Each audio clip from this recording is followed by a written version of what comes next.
Welcome back, I'm Jester of the Retro Stars. I'm playing through Ocarina of Time and analyzing it as we go. Now, last episode I said that I was going to get the Sun Song off screen, and then we were going to make our way up Death Mountain.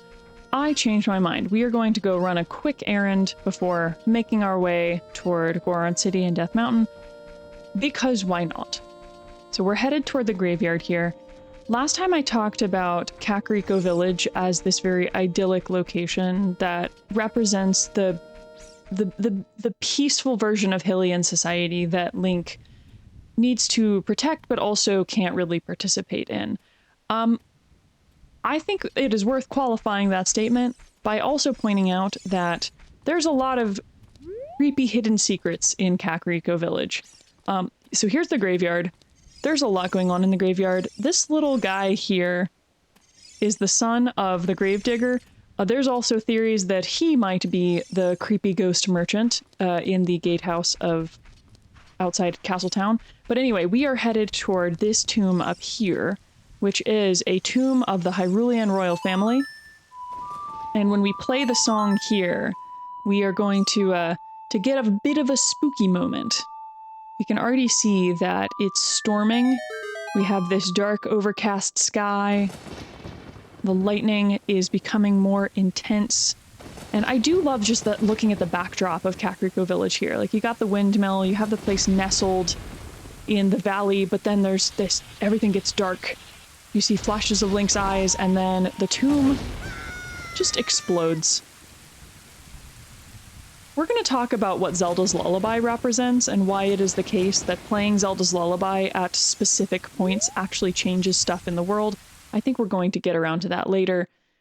But here we are. So we'll find out, especially later on in the game, when we get to the Shadow Temple, that there is a sort of dark underbelly to Kakariko Village, and especially to Hylian society in general, but especially to the Hyrulean royal family. Okay, we need to kill all of the enemies in here. Where are the other guys?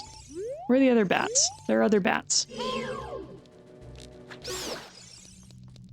that all?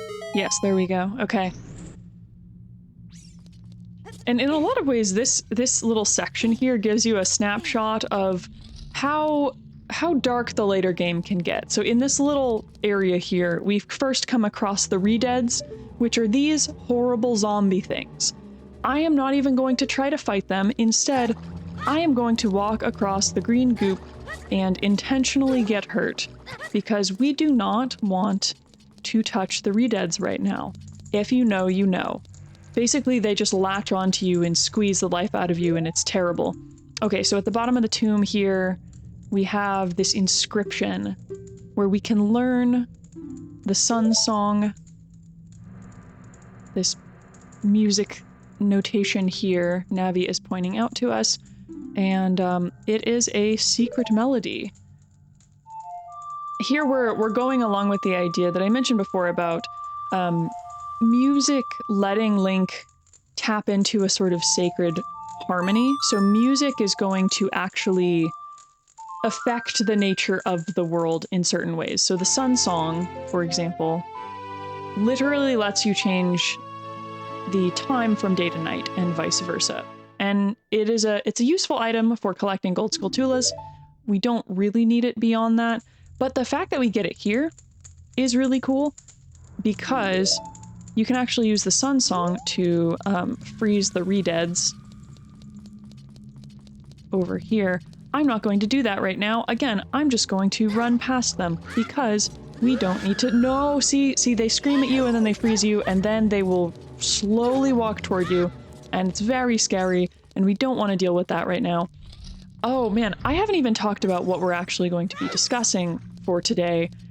We are going to be discussing the symbolism of Zelda's Lullaby, also Saria's song, and we are going to be discussing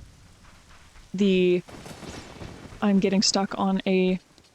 It's very dark. I'm playing on an old CRT, and the darkness level, the brightness of the TV could be up more than it is, so I can't see super great in dark areas, but that's okay. Okay, what are we talking about today? Yes, we are talking about the Gorons, but especially, well, okay, we're talking about the Gorons in several respects. We're going to talk about how the Gorons and the Kokiri and the Zora relate to each other as the three races that are most associated with nature. They're the Fae-like races, as I've mentioned. And we're going to talk about Darunia in particular. And oh my goodness, this game has so many fun NPCs. Here's this sad guy right here. He looks like this weird little alien man. He's very pasty. He only comes out at night, and he is the son of the head carpenter, I think, and he thinks everyone is disgusting. Okay, real quick. Once again, I mentioned this house being really cozy. It is even doubly so now that it's nighttime. Look, you come in here, all of the carpenters are hanging out just at the end of the day. They're in the warmth. We have the nice orange glow of this house contrasted with the cool blue colors of the nighttime outside. It's just so nice. Just a very nice place to come in and vibe. As a kid. So when you have the adult shield, I've not even put it on yet, but when you have the adult shield and you come over to the bed here, you can just like squat down, pretend you're asleep. He's going to sleep here. Okay, anyway.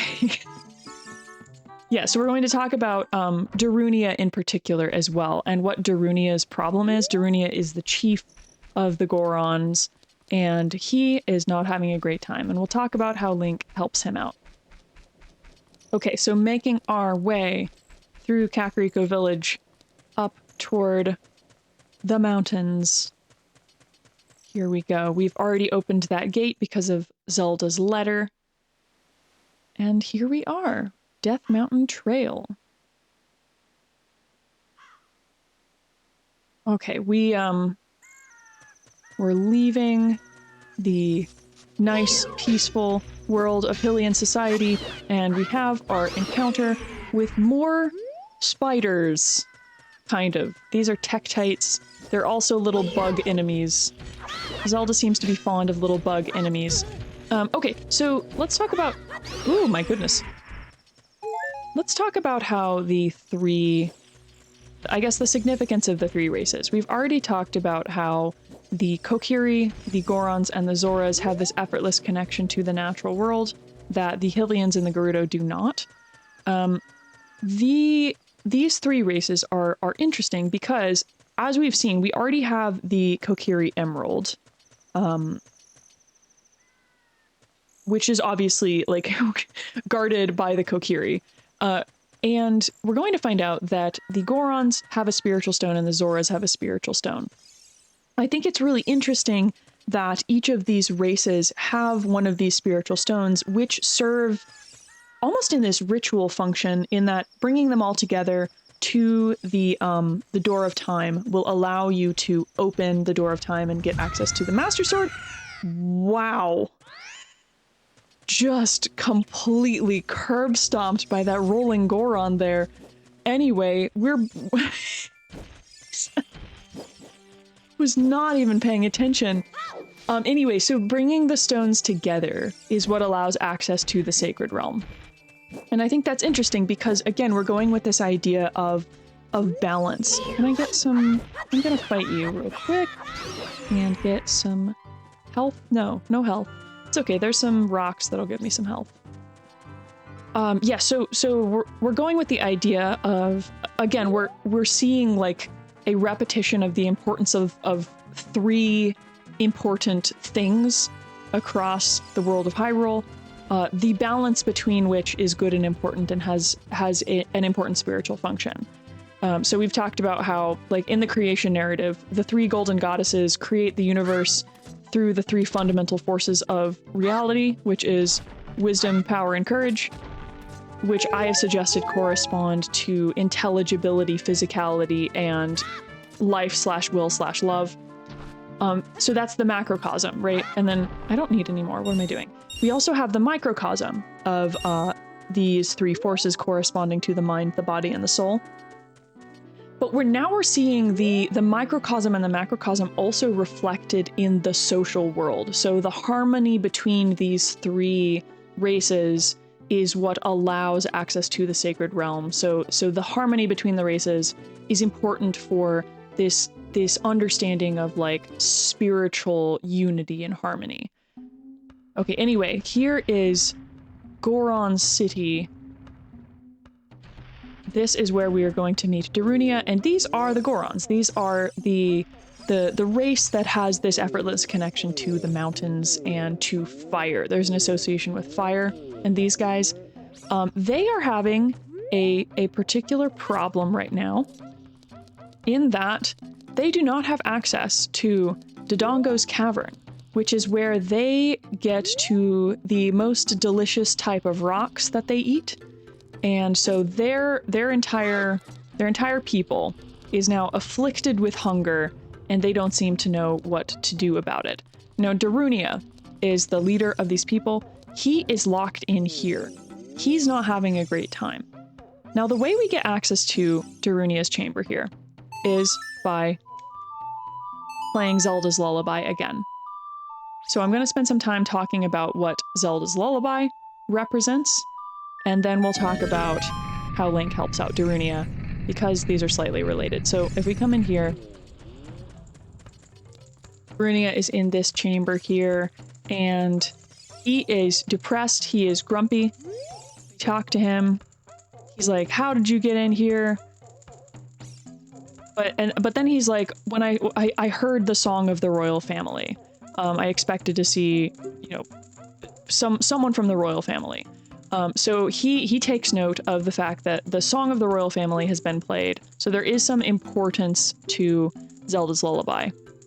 I am going to suggest that Zelda's Lullaby represents an idea that I'm going to refer to as kingship, although I don't really even like that terminology very much, because it suggests like some sort of pro-monarchical or like hierarchical power structure. That's not what I mean. What I mean by the idea of kingship. Okay, I also need to light some torches. The idea of kingship is an existential posture that has to do with acting well for your own flourishing and the flourishing of others within your sphere of influence. I guess the way to think about it is that kingship is not being a passenger to your experience, I guess. Maybe it's about taking ownership and pursuing the good where and howsoever you can. Again, like, I don't really like the terminology.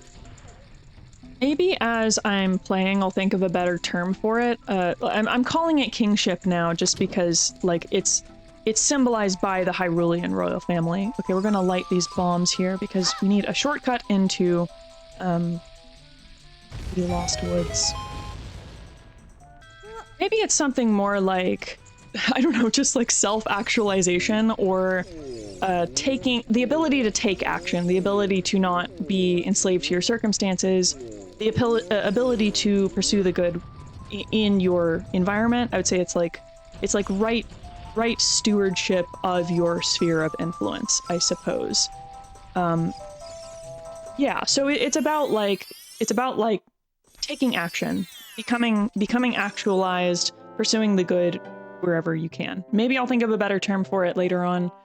Okay, we are in the Lost Woods right now. And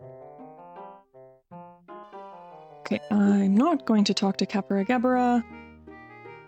And I'm going to intentionally go the wrong way, just for a second, to give some context for where we are and what we're doing. And I'll also, as we're going about this next challenge, we're looking for Saria. So if you wander around Goron City long enough, eventually Navi will give you some hint of, like, maybe Saria knows what to do. Maybe you can go back and ask her. So as we are looking for Saria, I'll talk about how Link's attempts to help out Darunia, I think, embody the way I'm talking about this idea of kingship as right stewardship of one's environment and the pursuit of the flourishing of the world around you that also enables and is fueled by your own flourishing. I guess there's a lot to that idea. I don't know. Anyway, as we, like, Darunia is not having a good time, right? Darunia is grumpy. His people are starving. He, in a lot of ways, is not able to take action. He's kind of trapped in his own, he's trapped in what seems like a hopeless situation to him. And Link comes along. He sees that Darunia is not having a good time, and he's like, okay, right, again, so like one of the issues with the idea of kingship is that it sounds like it's just about like this exerting power over your situation. That's not what Link is doing. Link is like, okay, well, how can I help the situation? I'm just some kid. I don't know what I'm doing, but my only friend up to this point is Saria. Maybe she knows how to help. And as we see, she is going to know how to help. So you come back here. The Lost Woods is connected to Kokiri Forest. Saria is in the depths of the Lost Woods. So we need to go back in here. The thing about the Lost Woods, I've mentioned this before, is that this is a hostile environment for Hylians. So if you go the wrong way, oh, actually that's not a wrong way. Hold on. If you go the wrong way, oftentimes you'll just get spit up out into the entrance again. So we actually need to figure out what the right way is. This is interesting because the way Link is guided through the Lost Woods is precisely through the things that Saria has given Link to hold on to in the midst of his quest. And I mentioned that last episode. That is memory, friendship, and music. So the way you get through Lost Woods, if you come to the edge of one of the rooms here, you'll notice that Saria's song starts playing. So literally right now, the song that represents Saria's friendship with you is guiding you through what would otherwise be experienced as a hostile environment. And I need to take a minute to listen because my headphones are not working very well. I think only one side of them is working. These are like cheap airplane headphones. It's fine. Okay, yeah, so the Lost Woods. Not an amenable place for Hylians to just go hang out. Oftentimes, the forest in medieval literature, not that way either.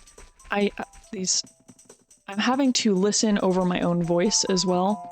There we go. Oftentimes the forest in medieval literature is this enchanted world, but specifically an enchanted world where danger and adventure can be experienced, right? Like, and it makes sense because forest is very hidden, it's very obscured, it's dark, it's associated with the Fae, it's associated with magic and enchantment of both the good and bad varieties. So this is why, like, in medieval, in like Arthurian legend, the knights are always like running out into the forest to encounter adventures, right? It's interesting that things that we've already talked about, like memory, music, and friendship, as guiding Link through this hostile environment. What am I talking about? What items do I need? What am I doing? Right, so, yeah, these... Oh, that's what I was doing. You know that feeling of, like, walking into a room and immediately forgetting what you were doing there? I need to change my shield, because there's some dudes that will shoot at me. Whoop! Nice.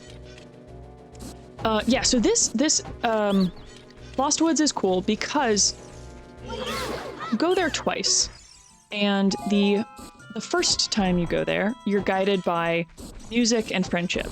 Saria is playing her ocarina, she's playing Saria's song, and that's actually leading Link through the forest.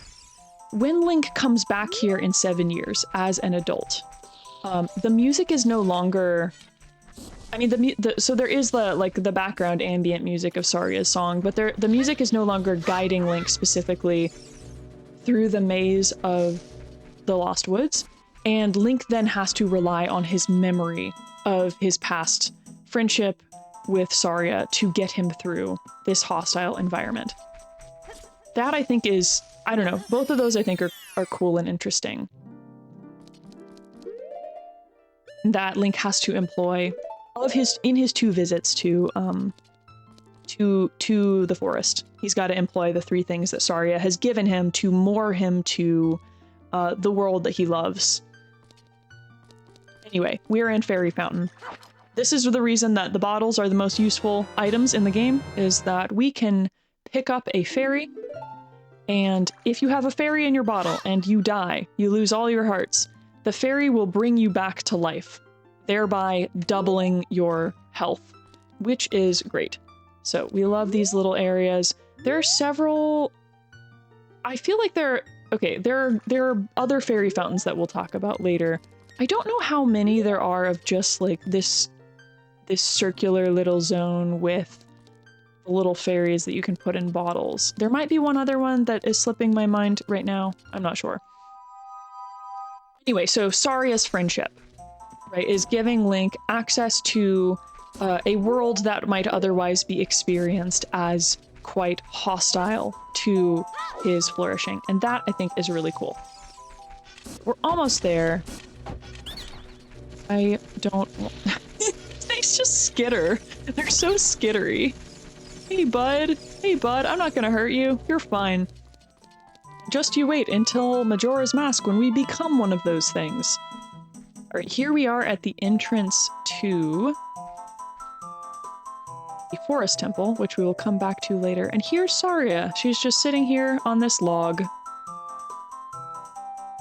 playing her ocarina.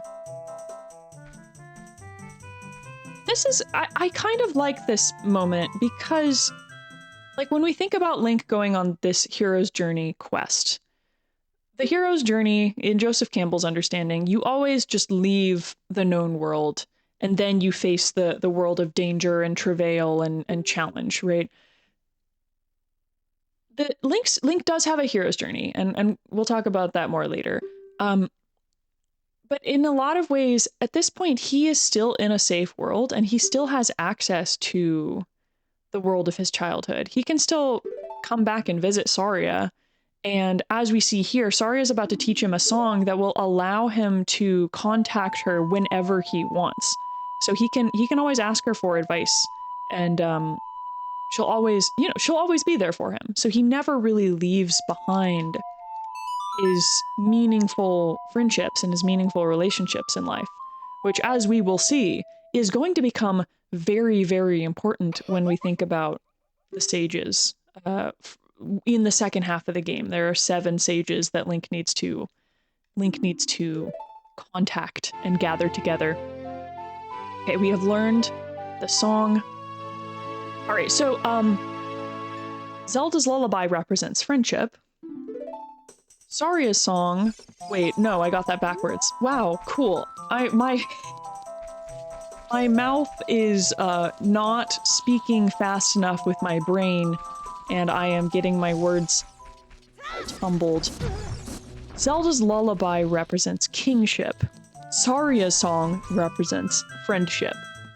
I think that's cool and interesting, because if we're thinking about like kingship as this kind of right stewardship of one's environment, but also representative of the royal family, Link plays that song, that gives him access to Darunia's chamber.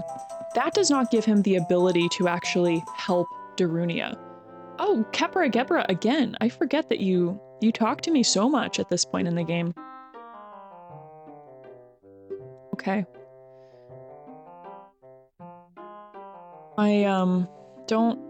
Oh, wow. Sometimes you can skip past his dialogue, and sometimes you cannot. I don't want to repeat what you have to say again. Yeah, so Saria's song is friendship. Saria's song is what ends up helping Darunia. If you just go in there and, yell at him, that's not going to solve the problem. Oh, no, I don't want to go back here. I want to go the wrong way, because that'll actually be shorter to get back to Goron City. There we go.